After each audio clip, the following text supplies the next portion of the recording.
তার মুখটা দাঁড় দাঁড়িয়েছে গা, একটা চুল বাঁচি দিয়েছে গা, গাড়ে দা গুলি লাগছে।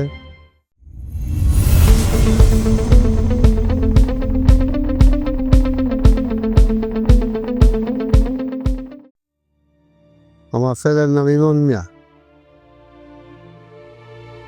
জেলখানা বিকাল 4টা বাজায় মারা গেছে গুলি খাইয়া। তার মুখটা দাঁড় দাঁড়িয়েছে গা, একটা চুল বাঁচি দিয়েছে গা, গাড়ে দা গুলি লাগছে। নসিন আইডিয়াল কলেজ সেকেন্ড ইয়ারে, এবছর সেকেন্ড ইয়ার আসছে। এমনি মাঝে মাঝে কিছু কাজ টাজ করছে, লেবার খরচ তো হলো। আমার একটু সদিজে করতো, আবার আমার ফেলে বাড়াতে রাখলে দাবি দেওয়া একের কিনে আমরা মনে যায় ধরে দিয়ে করবেন। আমরা কি চাই দিতেন মনে যা ধরে তাই করবেন।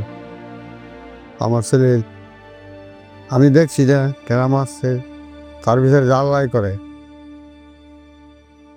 আমার আর কি কম হয়ে গেলে করলে আমার ভালো লাগে না।